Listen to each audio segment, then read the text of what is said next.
సూర్యాపేట ఇమాంపేట్ గురుకుల పాఠశాలలో ఆత్మహత్య చేసుకున్న వైష్ణవి మృతికి కారకులైన వారిని కఠినంగా శిక్షించాలని విద్యార్థిని బంధువులు ఆందోళనకు దిగారు. తమకు న్యాయం చేయాలంటూ పాఠశాల ఎదుట నిరసన చేపట్టారు. గురుకుల పాఠశాల యాజమాన్యం నిర్లక్ష్యంతోనే తమ కూతురు చనిపోయిందని వైష్ణవి తల్లిదండ్రులు ఆరోపిస్తున్నారు. వేధింపులకు గురి చేయడంతోనే మనస్తాపానికి గురై చనిపోయిందని, హాస్టల్ యాజమాన్యం వేధింపుల వల్లనే చనిపోయిందని ఆరోపించారు. మృతికి కారకులైన వారిని కఠినంగా శిక్షించి తమకు న్యాయం చేయాలని డిమాండ్ చేశారు.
సూర్యాపేట ఇమాంపేట్ గురుకుల పాఠశాలలో ఆత్మహత్య చేసుకున్న వైష్ణవి మృతికి కారకులైన వారిని కఠినంగా శిక్షించాలని విద్యార్థిని బంధువులు ఆందోళనకు దిగారు.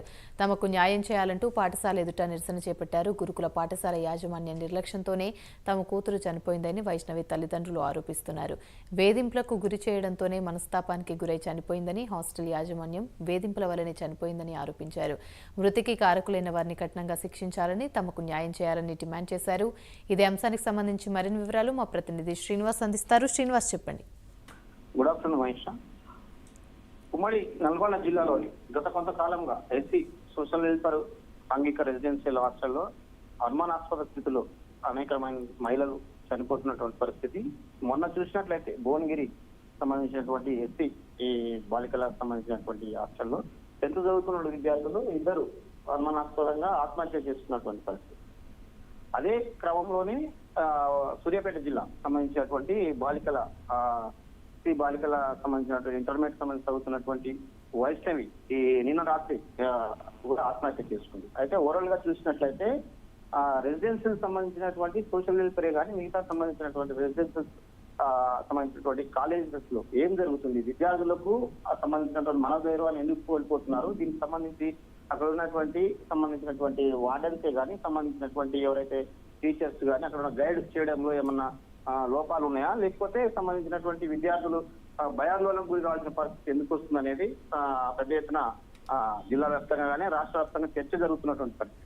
ఓవరాల్ గా చూసుకున్నట్లయితే విద్యార్థులు సంబంధించినటువంటి ఎడ్యుకేషన్ విషయంలోనా, లేకపోతే సంబంధించినటువంటి హాస్టల్లో ప్రధాన సమస్యలు ఏమైనా ఉంటే దాన్ని రెక్టిఫై చేస్తున్న క్రమంలో కానీ అక్కడ ఉన్నటువంటి వార్డెన్ కానీ సంబంధించినటువంటి ఎవరైతే అబ్జర్వర్స్ ఉంటారో వారు మధ్యన ఏమైనా తగాదాలు వస్తున్నాయా అనేది ఒక విషయాన్ని తేలాల్సినటువంటి ప్రభుత్వం ఇప్పటికీ సందిగ్ధంలో ఉంది. అయితే సూర్యాపేటలో జరిగినటువంటి ఆత్మహత్య ఏదైతే ఈవెంట్ జరుగుతున్న క్రమంలోని వీళ్ళు గదిలోకి వెళ్ళారు, అందులో తిరిగి చూడగానే ఫ్యాన్ కు ఊరేసుకొని చచ్చిపోయారు అనేది వాళ్ళు చెప్తున్నటువంటి పరిస్థితి. కానీ పోలీసు వాళ్ళు కానీ ఇక్కడ ఉన్నటువంటి గతంలో జరిగినటువంటి ఇన్సిడెంట్లు కానీ ఇప్పటికీ ఎలాంటి ధృవీకరించలేని పరిస్థితి. అయితే ఓవరాల్ గా కుటుంబ సభ్యులు చెప్తున్నట్టు మాత్రం ఒక సంక్షేమ హాస్టల్లో సంబంధించినటువంటి విద్యార్థులు విద్యను అభ్యసిస్తారని కాలేజీకి పంపిన క్రమంలోనే తమ విద్యార్థులు తిరిగి మాకు మృతదేహాలు ఇంటికి వస్తున్నాయి తప్పితే ఆ విద్యార్థులని ఒక భవిష్యత్తును తీర్చిదిద్దాల్సినటువంటి ఆ హాస్టల్ సంబంధించినటువంటి వార్డులు అయితేనేవి సంబంధించినటువంటి అధికారులు పూర్తిగా నిర్లక్ష్యం చేస్తున్నారు.